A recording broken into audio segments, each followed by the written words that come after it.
എൻ്റെ പ്രിയപ്പെട്ട പ്രേക്ഷകരെ, പഠിതാക്കളെ, നമസ്കാരം. നിങ്ങളെല്ലാവരും എൻ്റെ മറ്റൊരു ഇംഗ്ലീഷ് ക്ലാസ്സിലേക്ക് ഹാർദമായ സ്വാഗതം. നമ്മൾ കഴിഞ്ഞ ക്ലാസ്സിൽ എവിടെ വെച്ചാൽ നിർത്തിയെന്ന് ഓർമ്മയുണ്ടോ? നമ്മൾ കഴിഞ്ഞ ക്ലാസ്സിൽ പഠിച്ചത് പാസീവ് വോയിസിൽ പെട്ട വാചകങ്ങൾ എങ്ങനെ എഴുതും എന്നതിനെ സംബന്ധിച്ചാണ്. അതിൽ രണ്ടാമത്തെ ടൈപ്പ് വാചകങ്ങൾ അവയുടെ പാസീവ് വോയിസ് നമ്മൾ എങ്ങനെ എഴുതുമെന്ന് പഠിച്ചു. ഇനി പിന്നെ മൂന്നാമത്തെ ടൈപ്പ് ആക്റ്റീവ് വോയിസുള്ള വാചകങ്ങൾ എങ്ങനെ പാസീവ് വോയിസിലേക്ക് മാറ്റാമെന്നാണ് പഠിച്ചു തുടങ്ങിയത്. അവിടെ വെച്ചാണ് നിർത്തിയത്. അതിൻ്റെ തുടർച്ചയായിട്ടുള്ള കാര്യങ്ങൾ നമ്മൾ പഠിക്കാം. അപ്പോൾ ബോർഡിൽ അത് തന്നെ എഴുതിയിട്ടുണ്ട്. ടൈപ്പ് 3 വാചകം ഇതായിരുന്നു: ആ ആൺകുട്ടി ആ പെൺകുട്ടിക്ക് ഒരു സമ്മാനം കൊടുത്തു. ഇത് ആക്റ്റീവ് വോയിസിൽപ്പെട്ട ഒരു വാചകമാണ്. നിങ്ങൾക്കറിയാം, നിങ്ങൾ പഠിച്ചിട്ടുള്ളതാണ്. ഇംഗ്ലീഷിലേക്ക് ആക്കാനും നിങ്ങൾക്കറിയാം. The boy gave the girl a present. ഇതായിരിക്കുമല്ലോ അതിൻ്റെ തർജ്ജമ. ആ പെൺകുട്ടിക്ക് ഒരു സമ്മാനം ആൺകുട്ടിയാൽ കൊടുക്കപ്പെട്ടു. ഇതാണ് അതിൻ്റെ പാസീവിലാക്കിയാൽ. അതിന് കാരണം നമുക്കറിയാം. പാസീവിലാക്കുമ്പോൾ ഇൻഡയറക്റ്റ് ഓബ്ജക്റ്റ് സബ്ജക്റ്റിൻ്റെ സ്ഥാനത്ത് വരും. അത് കഴിഞ്ഞാൽ എന്ത് വരും? ഇതിൻ്റെ പാസീവ് ഫോമിലെ ക്രിയ വരും. അതിനുശേഷം ഓബ്ജക്റ്റ് ഉള്ളത് അവിടെ തന്നെ വരും. പിന്നെ സബ്ജക്റ്റ് ബൈ ചേർന്ന് ഒരു അഡ്വർബായിട്ട് ഏറ്റവും ഒടുവിലേക്ക് മാറുകയും ചെയ്യും. സ്ഥാനമാറ്റം ഉണ്ടാകുകയും ചെയ്യും. ഇതാണ് അതിൻ്റെ. അപ്പോൾ ഇതിൻ്റെ പാസീവ് ആ പെൺകുട്ടിക്ക് ഒരു സമ്മാനം ആൺകുട്ടിയാൽ കൊടുക്കപ്പെട്ടു അഥവാ നൽകപ്പെട്ടു എന്നുള്ളതാണ്.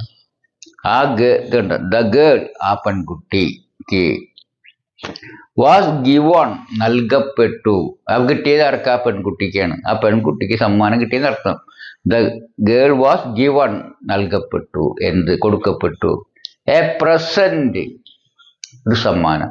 അതിന് മാറ്റമൊന്നുമില്ല. പെൺകുട്ടി എന്നുള്ളതിന് മാറ്റമില്ല. ക്രിയക്കാണ് മാറ്റം. പ്രധാനമായ മാറ്റം ക്രിയയാണ്. ക്രിയ മാറുന്നു. ഓബ്ജക്റ്റ് ഫ്രണ്ടിലേക്ക് ഏറ്റവും ആദ്യത്തെ ഭാഗമായി ഓബ്ജക്റ്റ്. അപ്പോൾ ഓബ്ജക്റ്റ് ഫസ്റ്റ് വരുന്നു. പിന്നെ വെർബ്. അത് പാസീവ് ഫോമിൽ വെർബായിരിക്കണം. അത് കഴിഞ്ഞാൽ ഓബ്ജക്റ്റ് ഉണ്ടെങ്കിൽ, ഡയറക്റ്റ് ഓബ്ജക്റ്റ് ഉണ്ടെങ്കിൽ അത് അങ്ങനെ തന്നെ. ഇത് മാറ്റമൊന്നുമില്ല. പിന്നെ മാറ്റം സബ്ജക്റ്റ് ആയ ആ ആൺകുട്ടി അവസാനം അതായത് ആൺകുട്ടിയാൽ എന്ന അർത്ഥത്തിൽ ബൈ ചേർന്ന് ദ ബോയ് എന്നതിന് മുമ്പിൽ ബൈ എന്ന പ്രിപ്പോസിഷൻ വെച്ചിട്ട് ശേഷം അത് അപ്പോൾ ഒരു അഡ്വർബാക്കി ഒടുവിലേക്ക് കൊണ്ടുപോകുന്നു. ഇത്രയോ കാര്യങ്ങളാണ് ശ്രദ്ധിക്കാതിരിക്കുന്നത്. അപ്പം എന്താണ്? സബ്ജക്റ്റ് ഓബ്ജക്റ്റ് വെച്ച് ഈ പാസീവിലാക്കുമ്പോൾ എന്താണ് പ്രത്യേകം? ഓബ്ജക്റ്റ് വെച്ച് തുടങ്ങണം. പാസീവ് ഫോമല്ല വെർബ് വയ്ക്കണം. അത് കഴിഞ്ഞിട്ട് ഓബ്ജക്റ്റ് ഉണ്ടെങ്കിൽ ഓബ്ജക്റ്റ് വയ്ക്കുക. പിന്നെ സബ്ജക്റ്റ് എഴുതാൻ ഉദ്ദേശമുണ്ടെങ്കിൽ അത് ആ സബ്ജക്റ്റായ ഇതിനു മുമ്പിൽ വാക്യഭാഗത്തിന് മുമ്പിൽ ബൈ ചേർത്ത് ഒരു ക്രിയാവിശേഷൻ്റെ ഒടുവിൽ വയ്ക്കുക. ഇത്രയും കാര്യങ്ങളാണ് ശ്രദ്ധിക്കാനുള്ളത്. അപ്പോൾ നമ്മൾ എന്ത് ചെയ്യണം? എന്താ നിങ്ങൾ മനസ്സിലാക്കിയെന്ന് വെച്ചാൽ, നമ്മൾ പാസീവ് ഫോമിലുള്ള 12 ടെൻസ് ഉണ്ട്. നമ്മൾ ആക്റ്റീവിലെ 12 പഠിച്ചു. അതിന് സമാനമായി 12 പാസീവ് വോയിസിലുള്ള വെർബുകളുണ്ട്. അതും ഇതുപോലെ ബൈ ഹാർട്ട് പഠിക്കണം. അപ്പോൾ ഒരു ടേബിളിലൊക്കെ ആക്കി തരാം. അതപ്പോൾ പഠിക്കുക. അതുപോലെ പിന്നെ മോഡൽ ആക്സിലറീസ് വെർബും ചേർന്നിട്ടുള്ള ക്രിയകളും എങ്ങനെ പാസീവ് ഫോമിലാക്കാമെന്നും നമ്മൾ പഠിച്ചിരിക്കണം. അതും ഒരു ടേബിളിലാക്കി തരുന്നതായിരിക്കും. അപ്പം അതെല്ലാം പഠിക്കുക. എന്താ അതൊക്കെ പഠിക്കുമ്പോൾ നിങ്ങൾക്ക് തന്നെ അതിനൊരു ട്രിക്ക് കിട്ടും. എങ്ങനെ ഓർത്തിരിക്കാൻ ട്രിക്കൊക്കെ കിട്ടും. ഈ 12 എണ്ണമാണ് ബൈഹാർട്ട് പഠിക്കേണ്ടോ. മോഡലിൻ്റെ കൂടെ ഈ വെർബ് റൂട്ട് ചേർന്നിട്ടുള്ള ക്രിയാരൂപങ്ങളെ ആക്കാൻ വളരെ സിമ്പിളാണ്. അതിന് ഒരൊറ്റ പൊതുതത്വമുള്ളൂ. അത് നിങ്ങൾക്ക് പറഞ്ഞു തരുന്നതായിരിക്കും.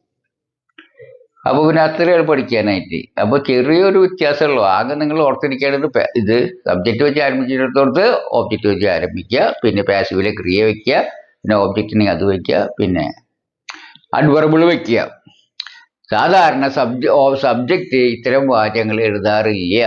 സബ്ജക്റ്റ് അറിയാതിരിക്കുന്ന സമയത്തും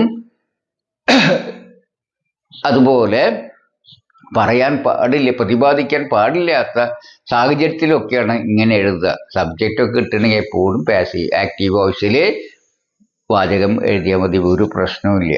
അപ്പോൾ എപ്പോഴാണ് ഇപ്പോൾ കർമ്മണി പ്രയോഗത്തിൻ്റെ അതോ പാസീവ് വോയിസിൻ്റെ ഉപയോഗം വരുന്നത്? സബ്ജക്റ്റ് അറിയാത്ത സാഹചര്യത്തിലും സബ്ജക്റ്റ് അങ്ങനെ തുറന്ന് പറയാൻ പാടില്ലാത്ത സാഹചര്യത്തിലും ഒക്കെയാണ് ആവശ്യം വരിക. അപ്പോൾ സയൻസ് അതുപോലെ പ്രസക്തിയില്ല, സബ്ജക്റ്റിന് പ്രസക്തിയില്ലാത്ത അവസരങ്ങളുണ്ട് ഇല്ലേ? അപ്പോൾ സയൻസ് വിഷയങ്ങളെ സംബന്ധിച്ച് സബ്ജക്റ്റ് ആര് ചെയ്യുന്നു എന്നുള്ളതില്ല.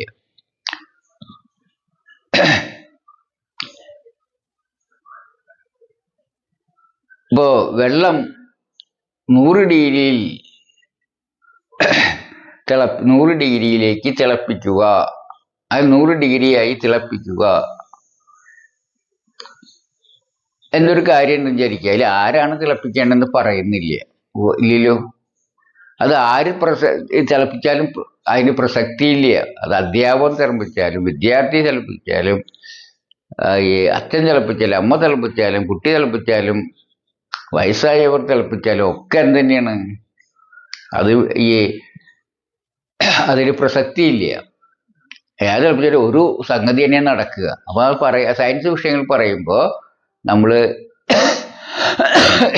എന്ത് പറയാറില്ല, ആരാണ് ചെയ്യേണ്ടത് എന്ന് പറയാറില്ല. കാരണം അത് ശാസ്ത്ര സത്യങ്ങളാണ്, അത് ആര് ചെയ്താലും ഒരേ ഫലം കിട്ടുന്നതാണ്. അത്തരം കേസുകൾ നമ്മളിത് പറയാറില്ല. മനസ്സിലായ? അപ്പൊ അത്തരം വാചകങ്ങൾ എഴുതുമ്പോൾ നമ്മൾ പാസീവ് വോയിസിൽ എഴുതുക. മലയാളത്തിൽ പാസീവിന്റെ ഉപയോഗം അഥവാ കർമ്മണി പ്രയോഗത്തിന്റെ ഉപയോഗം വളരെ തുച്ഛമാണ്. കാരണം അതിൻ്റെ ആവശ്യമേ ഇല്ല. നമുക്ക് സബ്ജക്റ്റ് വിട്ടുകളഞ്ഞ് വാചകം എഴുതൽ യാതൊരു പ്രശ്നവുമില്ല, ഒരു ഗ്രാമാറ്റിക് തെറ്റുമില്ല. പക്ഷേ ഇംഗ്ലീഷിൻ്റെ കാര്യത്തിൽ അങ്ങനെയല്ല. സബ്ജക്റ്റ് ഇല്ലാത്ത പക്ഷം വാചകം എഴുതാനേ പാടില്ല. അപ്പോൾ ഒക്കെ പാസീവ് വോയിസിൽ എഴുതാൻ പാടും. അതുകൊണ്ട് സയൻസ് വിഷയങ്ങളിൽ ഭൂരിഭാഗം സെൻറ്റൻസ് ഒരു 80-90% പാസീവ് വോയിസിലായിരിക്കും. അതുകൊണ്ട് പാസീവ് വോയിസ് പ്രത്യേകം പഠിക്കണം. നമ്മൾ മലയാളികൾക്ക് ഈ പാസീവ് വോയിസ് വളരെ പരിചയമുള്ളവരല്ല, നമ്മളത് സാധാരണ രീതിയിൽ ഉപയോഗിക്കാറില്ല.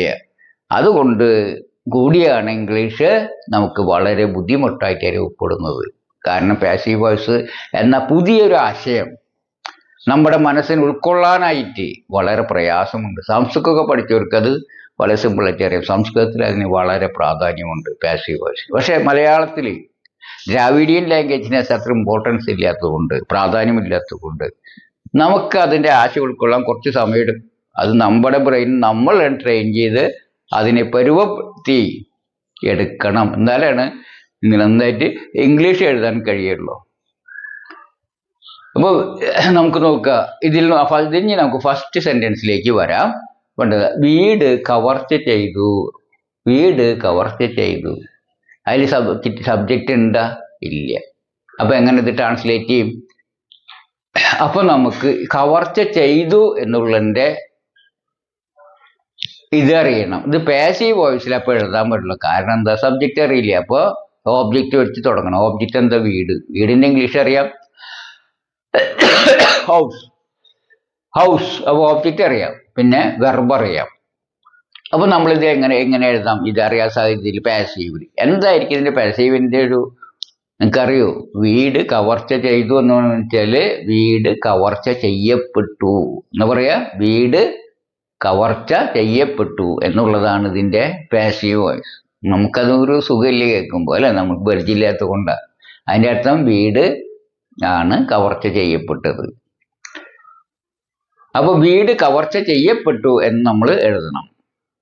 അതിൻ്റെ ട്രാൻസ്ലേഷനാണ് എഴുതേണ്ടത്. ഈ വാചകം ട്രാൻസ്ലേറ്റ് ഇംഗ്ലീഷിൽ പറ്റില്ല. അതുകൊണ്ട് ഇതിൻ്റെ ട്രാൻസ്ലേഷന് പകരം ഇതിൻ്റെ പാസീവ് ഫോം ആദ്യം കണ്ടെത്തുക, എന്നിട്ട് ആ വാചകം ഇംഗ്ലീഷിലേക്ക് ട്രാൻസ്ലേറ്റ് ചെയ്യുക. അപ്പോൾ ഇതിൻ്റെ സമാനമായ ഇതേ അർത്ഥം വരുന്ന പാസീവിലുള്ള രൂപം ഇതാണ്. മലയാളത്തിൽ ഇതാണ്, വീട് കവർച്ച ചെയ്യപ്പെട്ടു. അപ്പോൾ ദ ഹൗസ് അത് സബ്ജക്റ്റ് ആയിരിക്കും. പിന്നെ അത് അടുത്തത് കവർച്ച ചെയ്യപ്പെട്ടു, was robbed. The house was robbed, അങ്ങനെ എഴുതണം. അപ്പം ഇതിൻ്റെ പാസീവ് ഫോം എഴുതണം. ഇന്ത്യയെ തോൽപ്പിച്ചു എന്ന് പറഞ്ഞാൽ തോറ്റത് ഏത് രാജ്യം? ഇന്ത്യയാണ്. ഏതോ രാജ്യക്കാർ തോൽപ്പിച്ചു. അപ്പോൾ ഇത് ഇന്ത്യയെ തോൽപ്പിച്ചു എന്ന് പറയുമ്പോൾ ഇന്ത്യയാണ് തോറ്റത്, അല്ലേ? ആരെ തോൽപ്പിച്ചെന്ന് നമുക്ക് അറിഞ്ഞുകൂടാ. അപ്പൊ ഈ വാചകം ഡിഫീറ്റഡ് ഇന്ത്യ എന്ന് എഴുതിയ പോരാ. നമ്മൾ പഠിക്കേണ്ട സബ്ജക്റ്റ് ഓബ്ജക്റ്റ് അല്ല, സബ്ജക്റ്റ് വെർബ് ഓബ്ജക്റ്റ് എന്ന രീതിയിൽ എഴുതി കഴിഞ്ഞാൽ ഇംഗ്ലീഷായി. അപ്പൊ ഇതറിയില്ല, അപ്പൊ നമ്മൾ ഇതറിയില്ല, അപ്പൊ വിട്ടു. പിന്നെ ഡിഫീറ്റഡ് ഇന്ത്യ അങ്ങനെ എഴുതാൻ പാടില്ല. അപ്പൊ ഇതിനെങ്ങനെ മാറ്റണം? പാസീവ് ഫോംസിലേക്ക് മാറ്റണം. എന്താണ് ഇതിന്റെ പാസീവ് ഫോം? ഇന്ത്യ തോൽപ്പിക്കപ്പെട്ടു.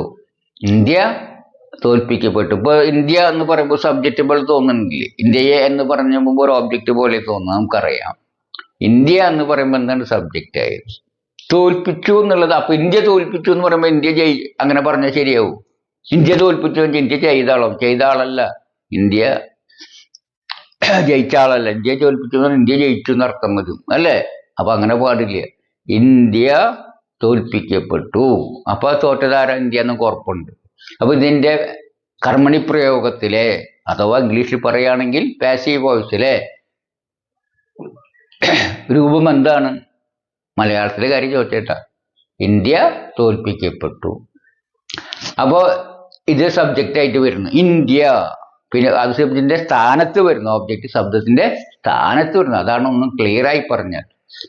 പിന്നെ തോൽപ്പിച്ചതിന് പകരം തോൽപ്പിക്കപ്പെട്ടു. ഇത് തോൽപ്പിച്ചു എന്നുള്ള ഡിഫീറ്റഡ് ആണെങ്കിൽ തോൽപ്പിക്കപ്പെട്ടുകൊണ്ടുള്ള എന്താണ്? Was defeated. India was defeated. India തോൽപ്പിക്കപ്പെട്ടു. റോഡ് അടച്ചു എന്ന് പറഞ്ഞാൽ എന്താണ് അർത്ഥം? ആരോ അടച്ചു, സബ്ജക്റ്റ് ഇല്ല. അപ്പോൾ റോഡ് അടച്ചു. അപ്പൊ ഇംഗ്ലീഷിൽ അങ്ങനെ പറയാൻ പാടില്ല. ക്ലോസ്ഡ് ഡോർ എന്ന് പറയാൻ പാടില്ല. അടുത്തുനിന്നുള്ള ക്ലോസ്ഡ് ആണ് റോഡ്. ഇത് അപ്പോൾ പകരം സബ്ജക്റ്റ് പോലിന്റെ സ്ഥാനത്ത് വയ്ക്കുമ്പോൾ ദ റോഡ് അടച്ചു എന്ന് പറയാം. അടയ്ക്കപ്പെട്ടു, വാസ്. മറ്റേത് ക്ലോസ്ഡ് ആണെങ്കിൽ, അടച്ചു എന്നുള്ള ക്ലോസ്ഡ് ആണെങ്കിൽ അടയ്ക്കപ്പെട്ടു, വാസ് ക്ലോസ്. അങ്ങനെ എഴുതണം, ഡോർ വാസ് ക്ലോസ്. മനസ്സിലായ? അപ്പോൾ ഇതിന്റെ ട്രാൻസ്ലേഷൻ ഞാനൊന്ന് പാസീവ് ഫോമും അതിന്റെ ട്രാൻസ്ലേഷനും ഓരോന്നിന്റെയും എഴുതിയിടാം.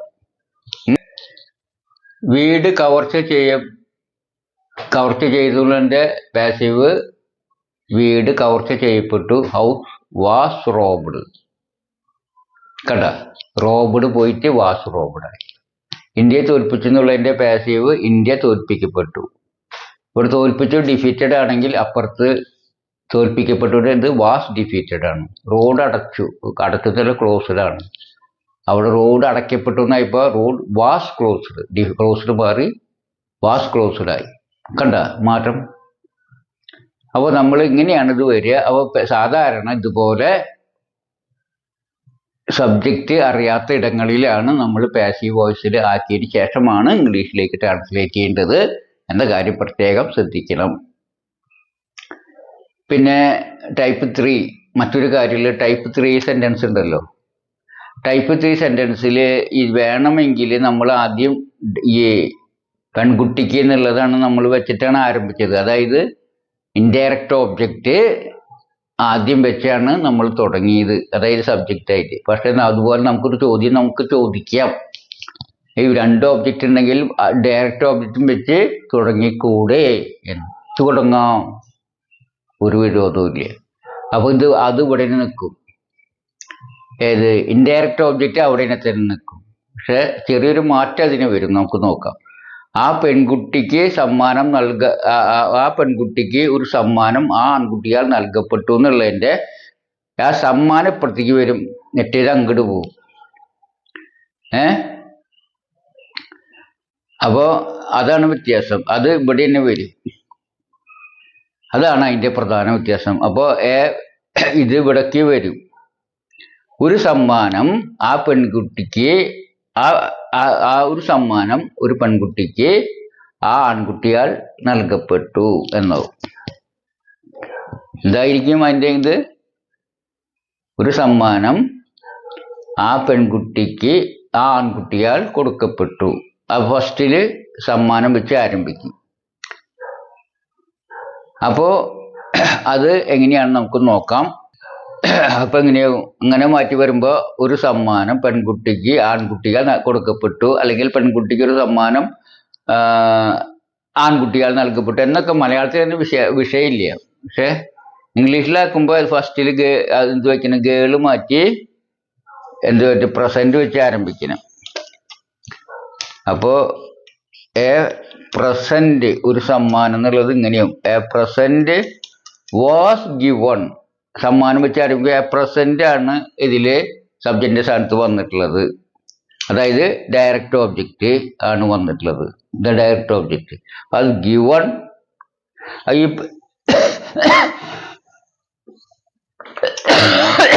പെൺകുട്ടിക്ക് the girl. A present was given the girl by the boy. അങ്ങനെ പാടില്ല. അങ്ങനെ വരുമ്പോൾ ഒരു ടു ചേർക്കേണ്ടി വരും. അപ്പോൾ ഇൻഡയറക്റ്റ് ഓബ്ജക്റ്റ് വെച്ച് പകരം ഡയറക്റ്റ് ഓബ്ജക്റ്റ് ആണ് വെച്ച് തുടങ്ങുന്നതിൽ ഇൻഡയറക്റ്റ് ഉള്ള വാചകമാണെങ്കിൽ അതിൻ്റെ മുമ്പിൽ ടു കൂടി ചേരും. ഈ കാര്യം ശ്രദ്ധിക്കണം. സ്പെഷ്യൽ.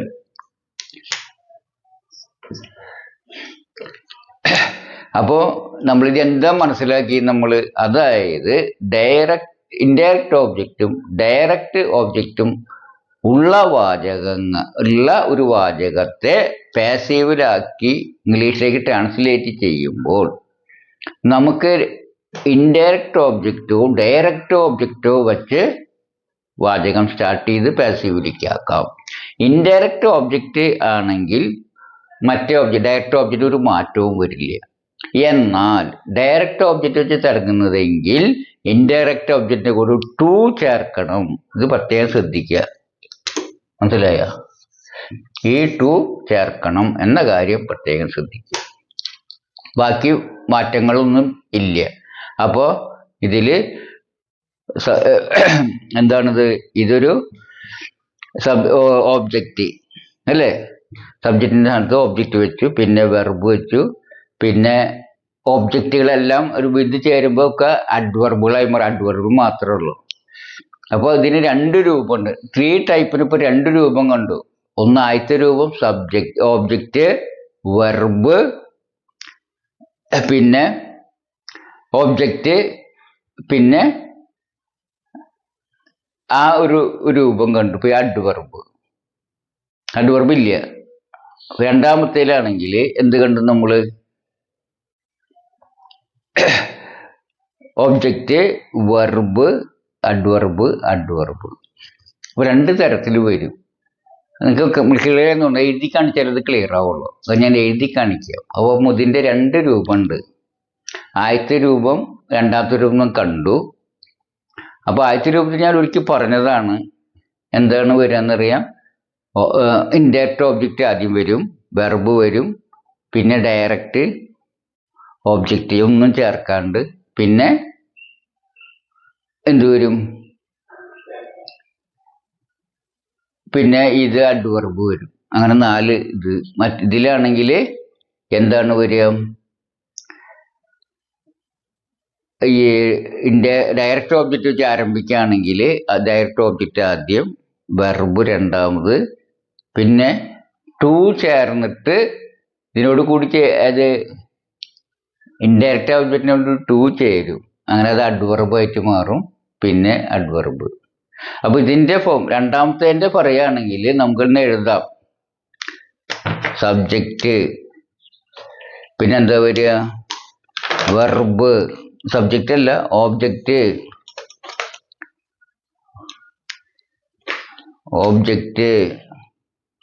പിന്നെ വെർബ്, പിന്നെ എന്താ വരിക?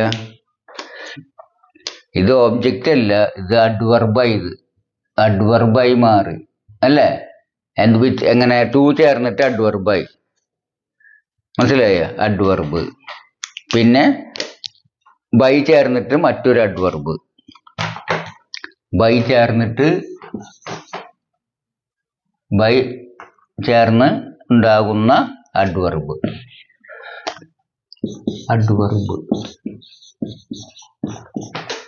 അപ്പൊ എങ്ങനെയാണ് വരിക? Subject, object, verb, adverb. അപ്പൊ ഇതിൽ ടു ചേരും.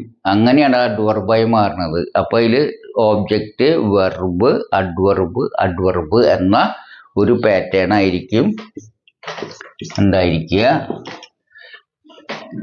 ആദ്യം പറഞ്ഞതിന്റെ പാറ്റേൺ നമുക്ക് ബോർഡിൽ എഴുതി കാണിക്കാം. അപ്പൊ ഒന്നും കൂടി ക്ലിയർ ആവും. നിങ്ങൾക്ക് കൺഫ്യൂഷൻ ആയോ എന്ന് എനിക്കൊരു സംശയമുണ്ട്. അത് എഴുതുമ്പോൾ തീരുമെന്ന് ഞാൻ പ്രതീക്ഷിക്കുന്നു. അതായത് ടൈപ്പ് 3യുടെ ടൈപ്പ് 3 നമുക്കറിയാം. ഫസ്റ്റിൽ വരുന്നത് സബ്ജക്റ്റ്, പിന്നെ വരുന്നത് വെർബ്, പിന്നെ വരുന്നത് ഐഒ, പിന്നെ വരുന്നത് ഡിഒ.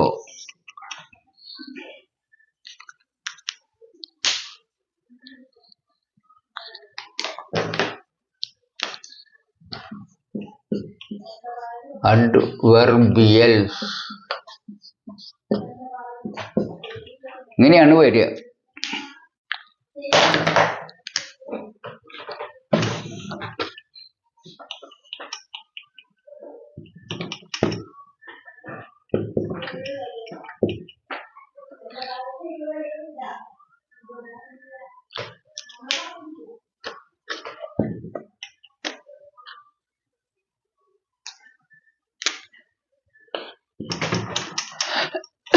നമുക്കറിയാവുന്ന പാറ്റേൺ ആണിത് അല്ലെ? Subject, verb, indirect object, direct object plus അഡ്വർബിലാണ്. നമുക്കറിയാവുന്നതാണ്.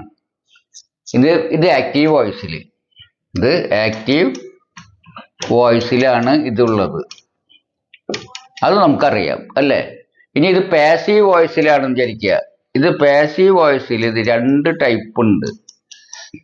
പാസീവ് വോയിസിലാണെങ്കിൽ നമുക്ക് 2 തരത്തിലാണ്. ടൈപ്പ് 1. അതെങ്ങനെയായിരിക്കും? ഈ ഐഒ വെച്ച് ആരംഭിക്കുന്നു. അതിൽ ഐഒ വെച്ചാണ്, ഇൻഡയറക്റ്റ് ഓബ്ജക്റ്റ് വെച്ച് ആരംഭിക്കുന്നു. അങ്ങനെയാണെങ്കിൽ പ്ലസ് വെർബ്.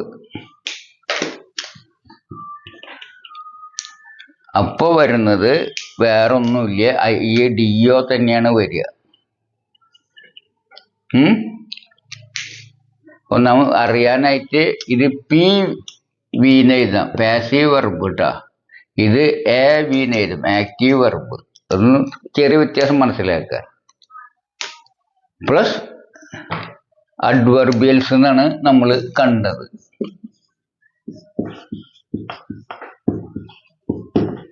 അപ്പൊ നമ്മൾ ജസ്റ്റ് ഒന്ന് നോക്കുക, ഇതെന്താ ഫസ്റ്റ് മാറ്റം നോക്കുക. ഇത് ഇങ്ങോട്ട് വരുന്നു അല്ലേ? പിന്നെ ഇത് ചേഞ്ച് കൂടി പറയാനുണ്ട്. ഈ സാധനം ഉണ്ടല്ലോ, സബ്ജക്റ്റ്. ആ സബ്ജക്റ്റ് എന്തായി മാറും? ഈ സബ്ജക്റ്റ് അഡ്വർബിലായി മാറും.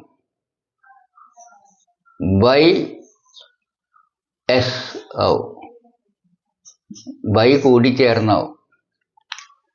എസ് ഇവിടെ ബൈ ചേർന്നാവും. പിന്നെ അഡ്വർബിയൽസ്.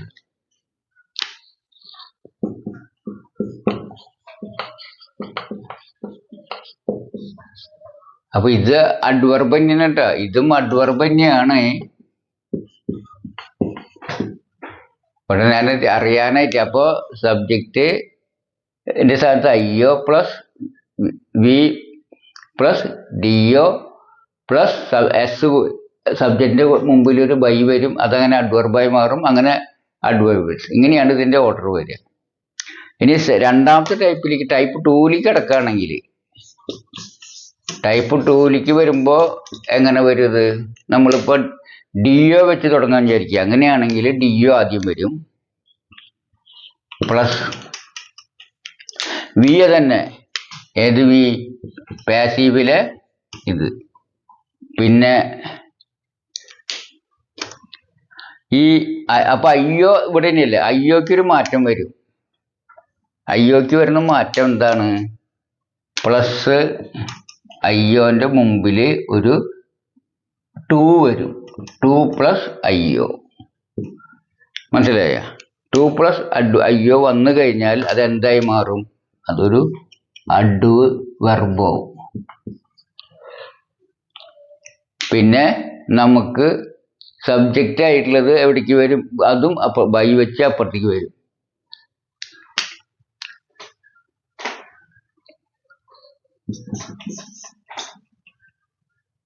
ബൈ